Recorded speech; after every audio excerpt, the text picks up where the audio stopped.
Hello everyone, I would once again welcome you all to Onboard Digital Classes. As you all are aware of, that we are in this important journey of completing important events of 2024. Today in this video, we shall be covering important events from the month of October. All the previous months has already been uploaded. If you have not watched the video, I would request you to kindly watch that video as well. I'll pin down the playlist in the I section. So kindly have a look. Let's begin today's video. What we have here is Supreme Court of India upholds Section 6A of the Citizenship Act as a valid law. So basically what happened was, Supreme Court, there was a petition in the Supreme Court. That means some people had filed a PIL. PIL means Public Interest Litigation in the Supreme Court, challenging this section of 6A of Citizenship Act. Now Supreme Court said that after hearing the case, Supreme Court upholds the constitutionality of this law. That means, according to the Supreme Court, Section 6A is constitutionally valid. As you can see here, recently the Supreme Court upholds the constitutionality of Section 6A of Citizenship Act 1955. Okay, and according to this article permits immigrants from Bangladesh residing in Assam to secure Indian citizenship. So there were people who were against this, against people receiving the citizenship from Bangladesh, and they had that, and that is the reason why they challenged. But the Supreme Court said that there is nothing illegal about them getting citizenship. Okay, so it's a part of an Assam Accord. Let's discuss this Assam Accord. What is Assam Accord? Assam Accord is a tri-party agreement. What is a tri-party agreement? There are three parties who have signed this Assam Accord. Who are those? One is the central government, that is the government of India. Second is the state government. And the third party who have signed this Assam Accord is the leaders of Assam movement. Right? There are many leaders in the Assam movement also. Right? So even these people sign this petition. Okay, and in this accord they have introduced Section 6A into the Citizenship Act, which is exclusively for Assam. So this is not for the rest of Bharat, but this is exclusively for Assam, as you can see here. Okay, next is, this provision addresses the issue of large scale migration, yes, preceding 1971 Bangladesh Liberation War. We all know that in 1971 there was a war that took place in Bangladesh, and Bharat actually helped Bangladesh to liberate, right, from Pakistan.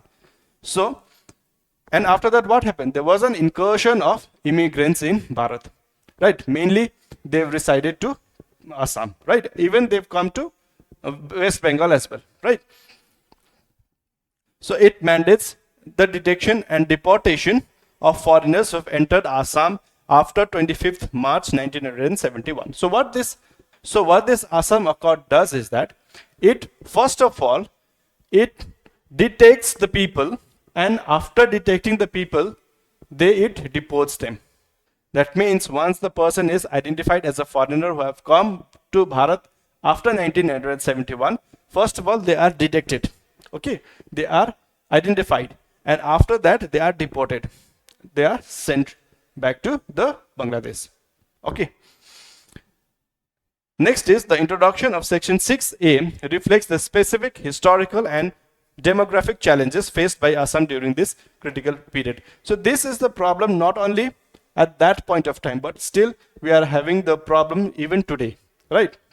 We have seen many illegal immigrants from Bangladesh, not only from Bangladesh but also from Rohingya coming into Bharat, right?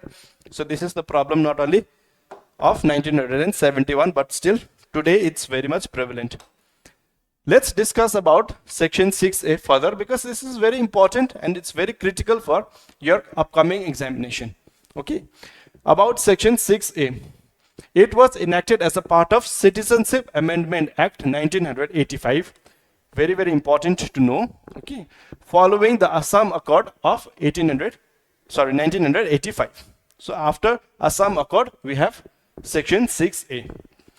So what it grants is that it grants Indian citizenship to immigrants who have entered Assam from Bangladesh before 1st January 1966. So those people who have entered Assam, who have entered Assam before 1st January 1966, Section 6A, what it does is that it permits them citizenship. Okay. Those who have entered Assam between 1st January 1966 and 25th March 1971 can be conferred citizenship after fulfilling certain prescribed procedures and conditions. Obviously, just because the person has entered before 1971, if they are not following proper conditions, right, they will not be allowed. So proper procedures and some conditions, criteria should be fulfilled, isn't it?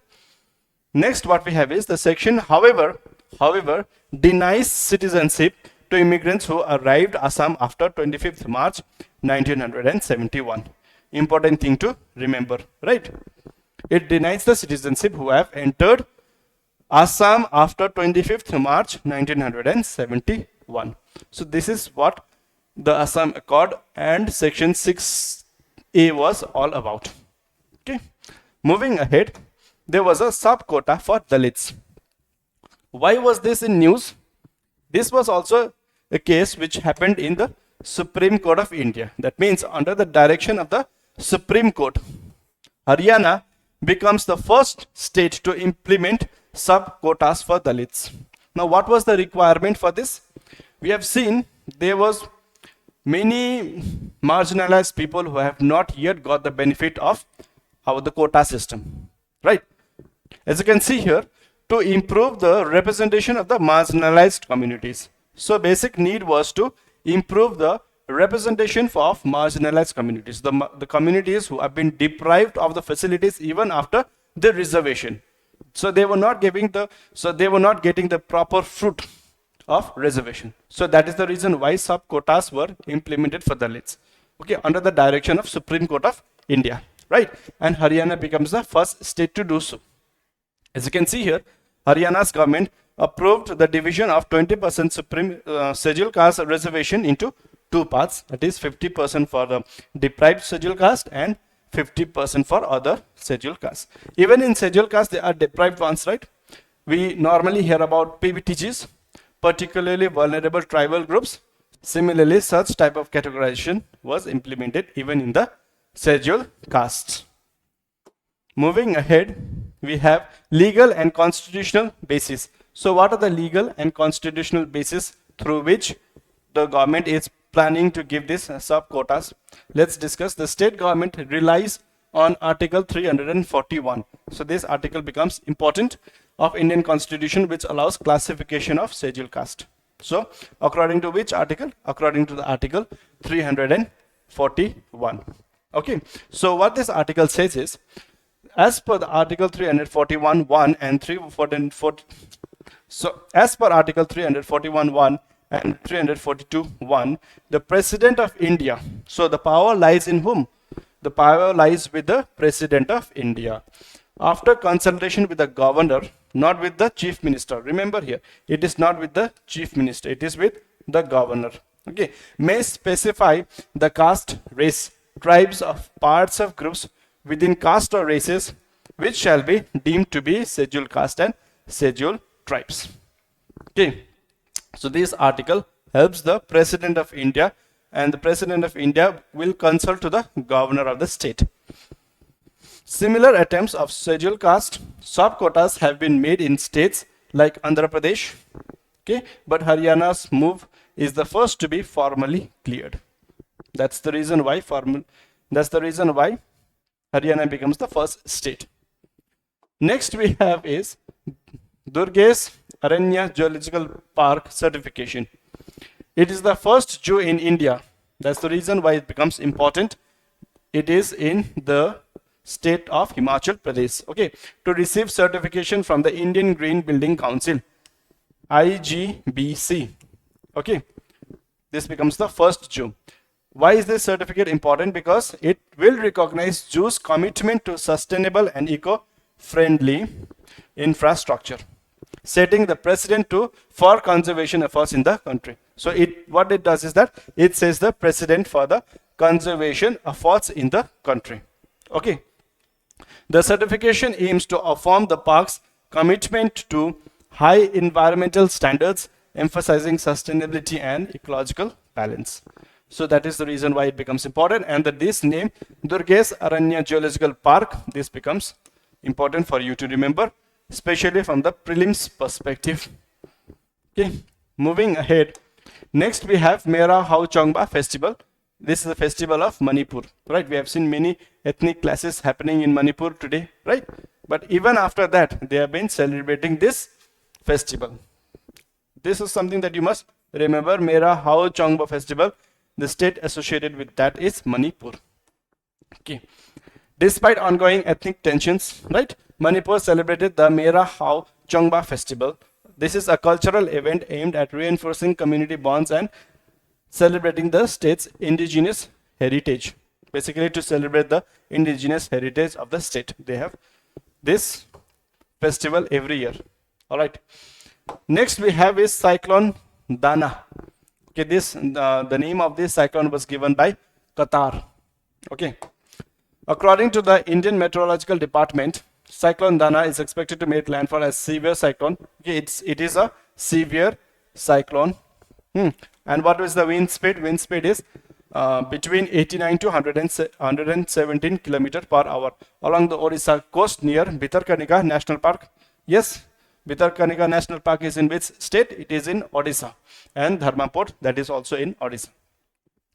The World Meteorological Organization states the Cyclone Dana was named by Qatar. Okay, and this is important because this is the first cyclone in the post-monsoon cyclone season. So that is also something that you must keep in mind. Next we have is 8 products used by Assam tribe guaranteed GI tag, right? Geographical indicators tag. So what are those? That there are 3 varieties of rice beer, all right, and there are 4 varieties of food products, and there is this cloth. As you can see here in this image, this is known as Bodo Arunai, right? It's a small beautiful cloth, 1.5 to 2 meters long and 0.5 meters width. You can see here, right? And the other products are Bodo Jau Dran, Maibra Jau Bidwi, Boda Jau Gishi.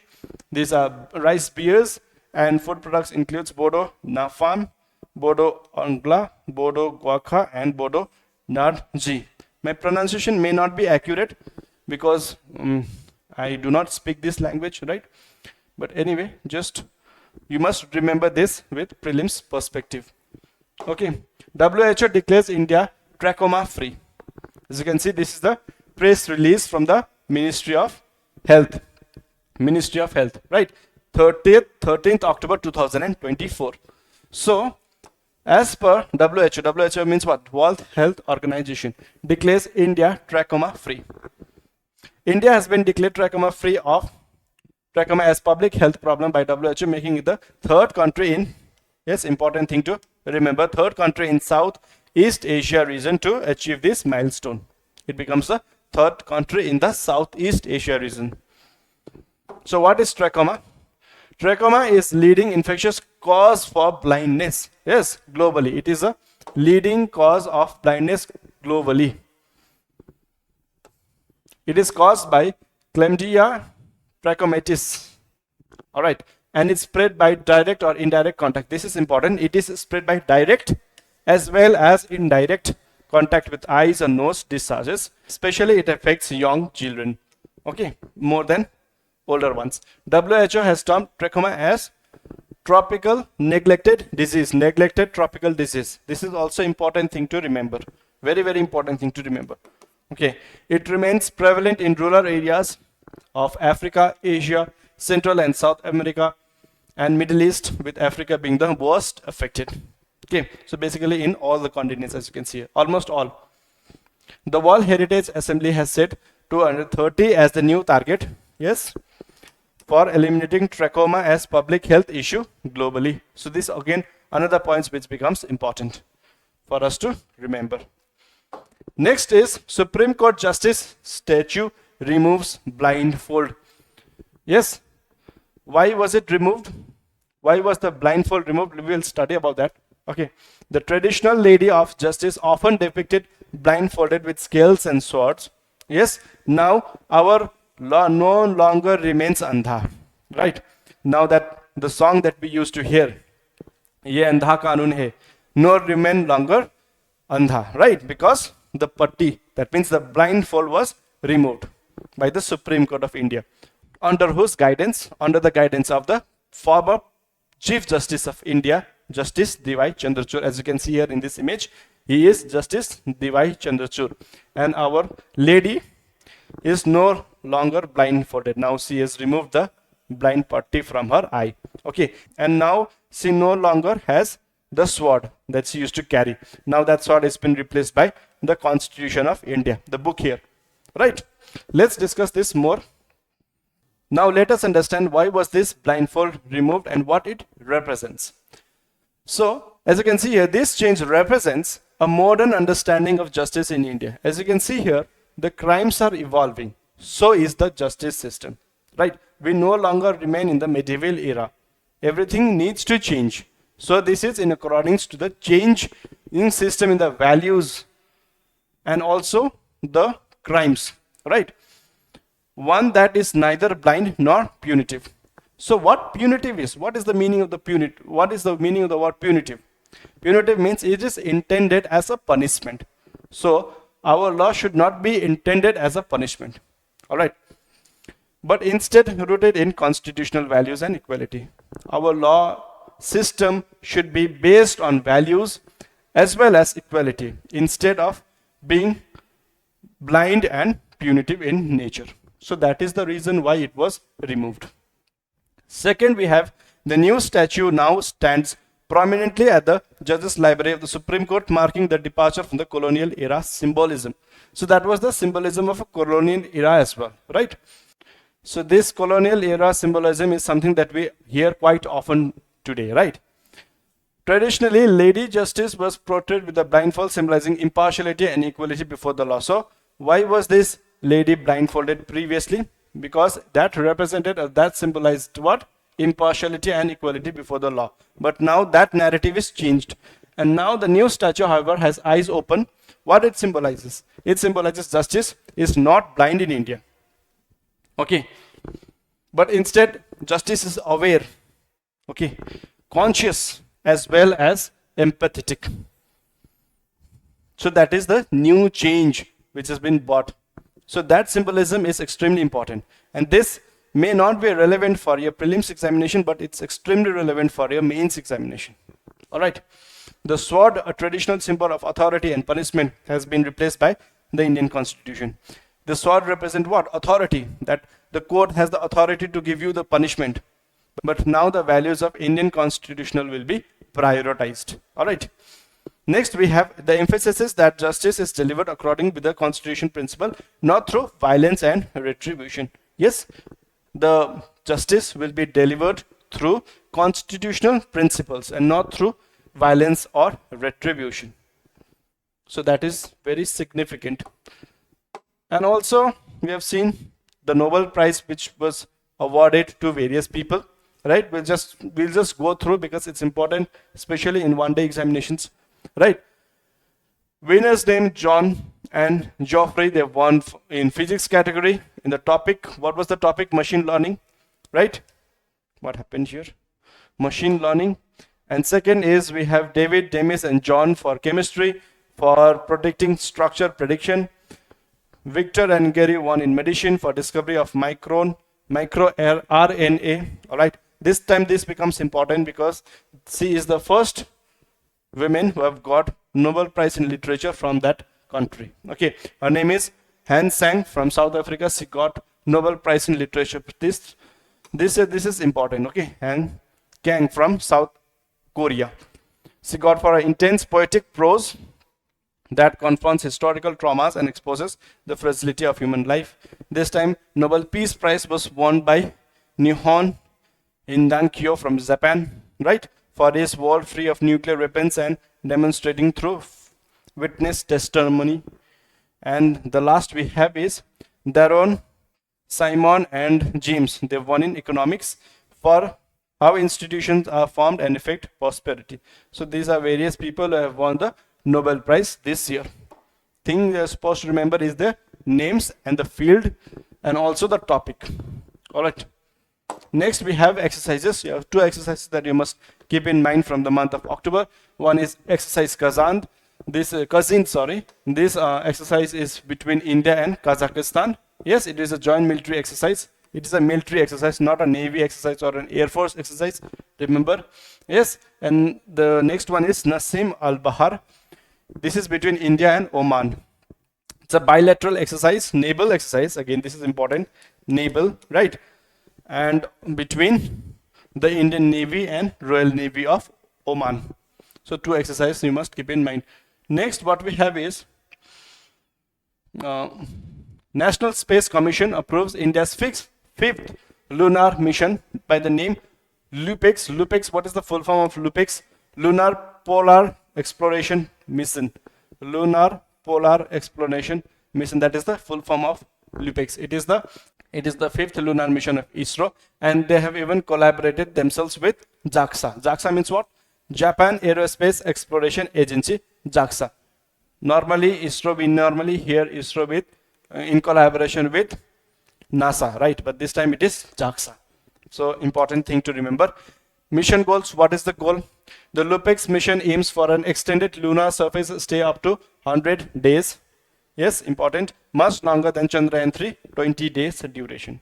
Yes, it is expected to be much longer than the Chandrayaan-3's mission. That is, Chandrayaan-3 was only for 20 days. This is for 100 days. Okay. What is the specification? JAXA will develop the rover and rocket, while ISRO will build the lander system. Okay. The LUPEX rover will weigh around 350 kilos. So this is information that you, if you want, you can keep in mind. Okay. Next, what we have is orchid species. Two new orchid species was found in Bharat. One is in the state of Assam and another is in the state of Tripura. One is in the state of Assam and another is in the state of Tripura. So the names of these two orchids are Creparium assamesium, and the second one is Cleolangine tripurensis. As you can see here, assamesium is from Assam, assamesium, right? Assam. And this is tripurensis is from Tripura, right? Tripura. The names have been derived from the respective states. Okay. Now with this we have come to the end of the session. But before completing today's session, we'll be doing or we'll be solving previous year question paper. And this time we have two questions from the defense from this year prelims 2024. Okay. So the question is, what are the duties of the Chief of Defense Staff, that is CDS, as head of the Department of Military Affairs? So what are the duties? So this question is related to the duties of the CDS. Permanent chairman of Chief of Staff Committee. Yes, he is the permanent chairman. This is correct. Exercise military command over the three. Nope. He does not exercise military command over the three chief. No. He is just the principal military advisor. He is the advisor to the three chief. He does not exercise command over them. All right. So the answer to this question, if we can eliminate 2, that means wherever there is 2, we can eliminate 1, 2, 2. So the answer to this question is 1 and 3 only. All right. Moving ahead. Next, what we have is operation undertaken by the army towards upliftment of the local population. Upliftment of the local population in remote areas to include addressing the basic need is called Operation Sadbhavana. Right. So this was the question. And with this, we have come to the end of today's session. And if you have watched the video till now, I would request you to kindly like the video, comment down on the comment box all the valuable suggestions that you have, and share it among your friends who are preparing for UPSC exams. Also subscribe to the channel. And with this, I'll meet you in the next class. Thank you very much.